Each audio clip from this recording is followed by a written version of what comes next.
किया और कैसे अभिनय के क्षेत्र से जुड़े? बहुत बहुत धन्यवाद आपका दौलत जी। सबसे पहले मैं धन्यवाद देना चाहूँगा श्रीमती रुचि सिंह चौहान जी को, श्री रमाशंकर सिंह जी को, दौलत सिंह जी आपको, मनीष जी और ITM विश्वविद्यालय के सारे शिक्षकों, फैकल्टी और आप सब छात्रों और छात्राओं को कि जो आपने मुझे यहाँ आमंत्रित किया और मुझे इस योग्य समझा कि आप मुझे यहाँ बुलाकर सम्मान दें। और साथ ही साथ मंच पर बैठे प्रोफेसर लतिका कत जी, सोनम वांगचुक जी, निर्जा जी, जिनके काम मैं बहुत सालों से पढ़ रहा हूँ, देख रहा हूँ, डॉक्टर प्रदीप चौबे जी, श्री रघु राय जी, आपके काम को हमने बड़े करीब से देखा है और आपको भी हमने थोड़े दूर रहते हुए, लेकिन हम आपके बड़े मुरीद रहे। एक बात आपकी जो आपने अपने वीडियो में जो सुनाई दी मुझे, cool eyes and warm heart, observation with lot of empathy, ये हमेशा मेरे दिमाग में रहेगी बात। सुनील कुमार जी, सबको बहुत बहुत शुभकामनाएं।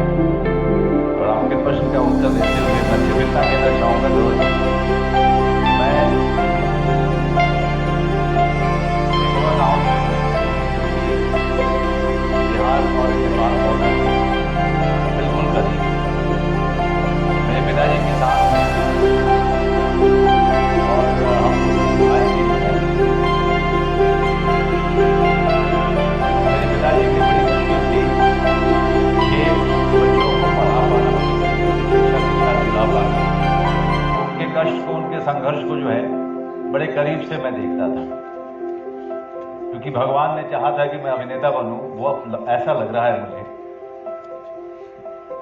तो वो वार्म हार्ट अपने फादर के लिए मेरा हमेशा रहा था और मैं दूर से जो है कूल आइज के साथ देखता रहता था उनको, उनके संघर्ष को, उनकी तड़प को।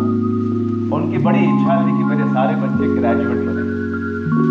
उस समय में ग्रेजुएट होना एक बहुत बड़ी बात होती थी, उनकी बड़ी इच्छा थी। तो इसलिए जो है वो संघर्ष लगातार गांव में जाके करते लेना।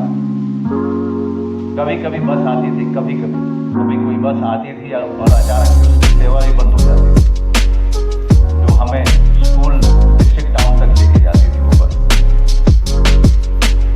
लेकिन 5वीं क्लास में मुझे ऐसा एहसास हुआ कि मैं कुछ और करना चाहता हूँ। मेरे पिताजी चाहते थे कि क्योंकि मैं बड़ा बेटा हूँ, एक बड़े बेटे के रूप में घर की जिम्मेदारी को समझूं और डॉक्टर बनूं। लेकिन मेरे अंदर में डॉक्टर का डर भी नहीं था। ये मैं बात समझ चुका था 5वीं 6ठी क्लास में।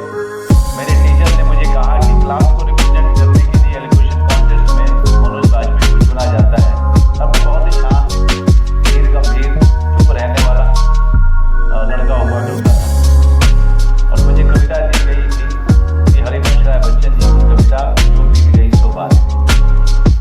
वो टीचर रोज मुझे स्कूल के बाद मुझे सिखाते थे, रिसाइट करना सिखाते थे।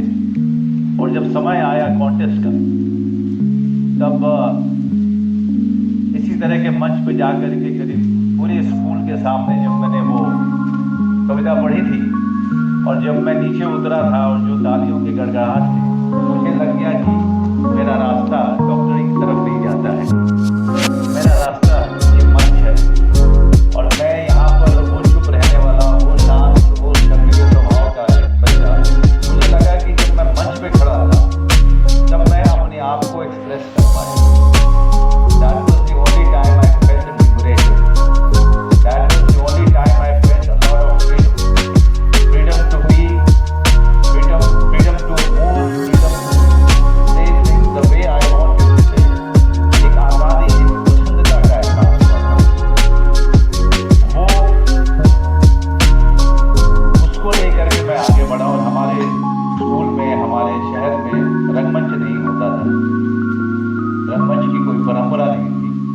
साहित्य की परंपरा थी, कविता पढ़ने की परंपरा थी, तो मैंने कविता पढ़ना जो है उस रास्ते को चुन लिया और लगातार उस पर काम करता रहा। जब मैं कहता हूँ संघर्ष, तो संघर्ष ये नहीं कि मैं दिल्ली में थिएटर किया। संघर्ष ये सबसे ज़्यादा बड़ा नहीं था कि मुंबई जा कर के आप खाली पेट बिना पैसे के आप काम के लिए संघर्ष करते।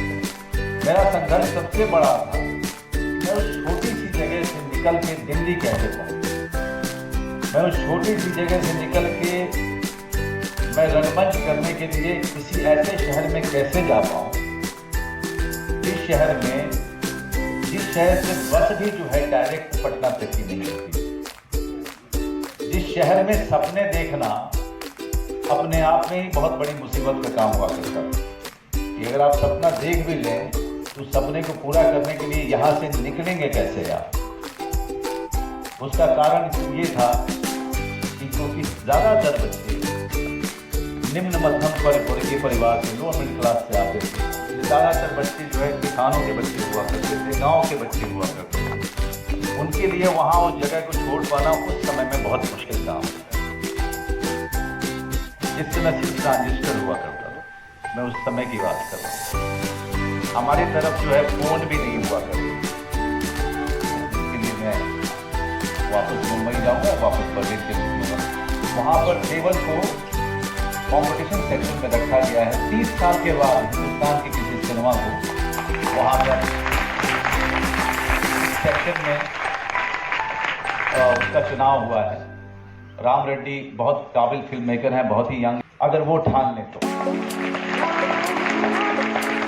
अगर सिनेमा आज एंटरटेनमेंट मीडियम के तौर पे बहुत ज़्यादा जाना जाता है, इसका कारण भी आप ही लोग। लेकिन अगर सिनेमा और थिएटर को प्रमोशन चाहिए, अगर उसको फैलना है, उसका विकास होना, इसलिए ज़रूरी है कि आप कॉलेज स्टूडेंट, आप फिल्मों रंगमंच को बढ़ावा दें।